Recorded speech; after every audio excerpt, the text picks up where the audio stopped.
Pendengar RRI dimanapun Anda berada telah kami siapkan ya 3 topik wawancara yang akan hadir di edisi pagi ini pendengar 10 Oktober 2024. Kita masuk ke topik wawancara pertama kita pendengar terkait dengan update kerusakan tanaman akibat kekeringan di Kabupaten Sika tahun 2020. Terkait dengan hal ini pendengar di ujung telepon kami sudah terhubung bersama Bapak Yohanes Emil Satriawan, Kepala Dinas Pertanian Kabupaten Sika. Selamat pagi Pak Kadis. Selamat pagi, salam sejahtera buat kita semua. Salam sehat, salam bahagia Pak Kadis. Amin. Amin ya, baik. Pak Kadis ini terkait dengan update kerusakan tanaman akibat kekeringan di Kabupaten Sika tahun 2024. Ini bisa diinformasikan kepada pendengar. Ini datanya seperti apa nih Pak Kadis? Baik, selamat pagi buat para pendengar RRI ND di mana saja berada. Jadi terkait kekeringan, memang kita lihat sekarang ini mungkin lagi puncak-puncaknya kemarau ini. Ya. Namun menurut perakiraan cuaca dari BMKG itu, di bulan Oktober ini kita harusnya sudah masuk di musim penghujan ini. Namun itu mungkin untuk beberapa wilayah. Ini kita bahas soal yang di Flores ya, Flores Lembata. Mungkin ada beberapa wilayah itu mungkin sudah hujan, misalnya seperti di Manggarai Barat, Manggarai, Ngada, nah, itu mungkin sudah hujan. Namun saya kurang tahu, Ende juga pasti sudah hujan. Ya. Kalau kami di Sika belum. Nah, terkait dengan kekeringan, jadi kekeringan ini kan akan berdampak pada tanaman pertanian ini. Ya.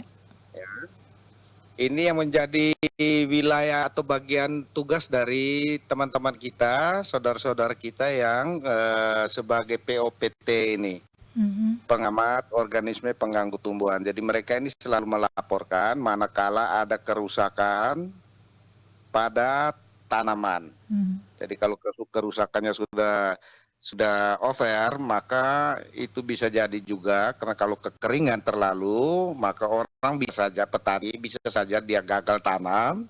Nah, kalau gagal tanam otomatis pasti gagal panen.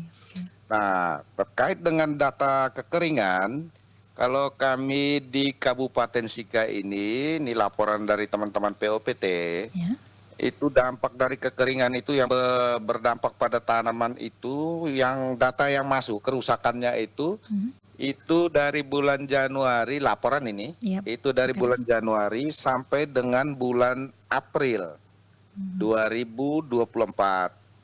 Sementara Mei sampai dengan saat ini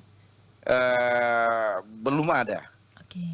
Bukan tidak ada, tetapi belum ada laporan. Dan kita harapkan supaya jangan sampai ada kerusakan tanaman. Mengapa saya bilang ini belum ada? Karena memang yang kami laporkan itu kerusakan pada tanaman pertanian.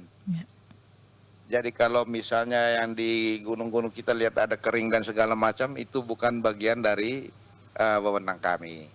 Memang kita melihat secara langsung kasat mata ya kering ya. Namun belum berdampak pada tanaman pertanian. Itu. Oke, ini jadi belum ada ya dari bulan Mei sampai bulan September seperti itu ya, Pak Kadis. Oke, tetapi setidaknya kita tetap terus mengantisipasi ya seperti itu ya Pak Kadis ya. Apalagi ini mau masuk musim kemarau seperti itu. Ini langkah yang diambil oleh dinas terkait ini untuk bisa membantu para petani. Ini seperti apa nih Pak Kadis? Baik. Jadi kayak bulan-bulan kemarin di Januari sampai April itu memang ada alokasi bantuan untuk antisipasi kekeringan itu.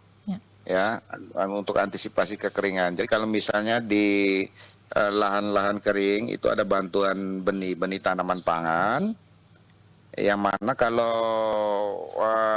kita tanam itu umurnya pendek, dan ini biasanya dibagikan kepada para petani sawah ini, yang mungkin karena debit airnya berkurang, maka itu diberi bantuan kemarin itu benih kacang hijau. Lalu bagi petani sawah, sekarang ini kan dari Kementerian Pertanian itu lagi giat-giatnya ini, Ya.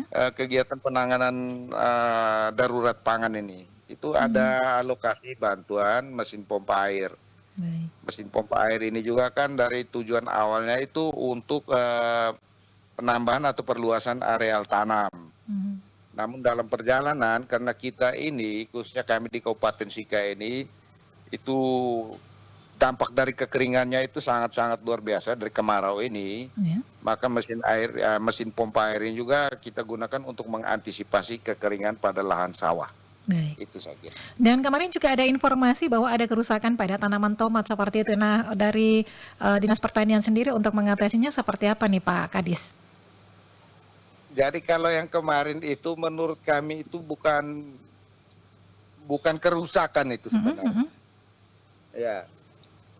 Dan itu juga saya sudah komunikasikan dengan teman kita pegiat media yang mewartakan ini. Oke. Ya. Bahwa itu tidak ada luasannya sampai 4 hektar. Yang sebenarnya? Setelah penyulukan. Yang sebenarnya itu hanya 0,2 hektar. Lalu tomat yang ada itu adalah hasil sisa hasil panen. Petani kita ini kan paling kalau dia fokus panen itu tomat nih ya. Itu pada panen pertama, kedua, maksimal sampai ketiga. Nah yang kemarin yang di Lirik Kelang itu mungkin sudah untuk panen yang keempat. Maka petani sudah tidak fokus, apalagi sudah puncaknya musim kemarau. Ya. Oke. Seperti itu. Baik Pak Kadis, untuk keterlibatan masyarakat sendiri dalam mengatasi masalah kekeringan, apakah ada edukasi yang diberikan kepada petani terkait teknik pertanian yang tahan kekeringan seperti itu dari dinas terkait? Kalau terkait edukasi ya, KIE ini, komunikasi, informasi, edukasi, ini selalu dan itu menjadi tupoksinya teman-teman di lapangan, baik yang PPL maupun POPT. Oleh karena itu, nah mereka ini kan sering dan sudah menjadi rutinitas tugas mereka melakukan pendampingan, pembinaan dan bimbingan untuk kelompok-kelompok tani atau masyarakat petani yang tergabung dalam kelompok tani itu selalu ada. Nah ini juga diberikan pemahaman jika kalau ada di musim yang seperti ini sebaiknya menggunakan tanaman yang umur pendek. Dan tidak terlalu membutuhkan banyak air. Dan juga kami di Kabupaten Sika, ya mudah-mudahan di kabupaten lain pun sama, mengingat keterbatasan tenaga kami di lapangan, ya, maka kami bermitra dengan ya teman-teman pegiat media, salah satunya RRI-IND ini. Bahkan kemarin saya sudah dapat informasi katanya nanti ada mau PKS nih, monggo silakan. Kami Kabupaten Sika siap. Pak Kadis, oke. Ya, draftnya sudah dikirim untuk kami. Kemarin saya sudah perintahkan ada staf saya di bagian tata usaha supaya print out kan itu, tinggal saja kalau RRI datang atau kita tanda tangannya di udara pun boleh. Oke, baik Pak Kadis. Nanti disiapkan ya Pak Kadis ya. Oke, baik Pak Kadis, ini apakah ada upaya diversifikasi tanaman yang lebih tahan ya terhadap kondisi kering yang sedang dilakukan atau direncanakan oleh Dinas Pertanian itu sendiri Pak Kadis? Ya, jadi kalau untuk diversifikasi lahan itu sih itu selalu ada. Namun sekarang yang menjadi kendala adalah kita ini menghadapi satu fenomena yang tidak bisa kita pungkiri. Ini bahkan sampai dengan debit air saja turun ini. Sekarang kami di Sika ini. Yang jelas untuk hal-hal yang fokusnya ke usaha tani itu ada. Namun sekarang juga harus kita perhatikan juga dengan dukungan atau kondisi cuaca ini. Kan seperti itu. Ya mudah-mudahan dalam 1-2 minggu ke depan ini hujan sudah turun ya kami di Sika ini. Baik, kita diharapkan bersama ya. Ya. Baik, Pak Kadis, ini tadi Anda sampaikan bahwa debit air ini menurun, tentunya akan berdampak kepada tanaman ya seperti itu. Nah, upaya yang dilakukan oleh dinas terkait seperti apa nih untuk para petani nih Pak Kadis? sedikit untuk Nah, sekalian himbauannya. baik. Himbauan kami yang pertama untuk para petani. Ini sekarang orang mau buka musim mau buka lahan ini ya. Ya. Yang pertama jangan karhutla, bakar hutan dan lahan. Karena kalau hutan ini digundulin, maka nanti sumber mata airnya pasti hilang. Satu. Yang kedua, dalam pemanfaatan air tanah atau air permukaan ini harus lebih bijaksana.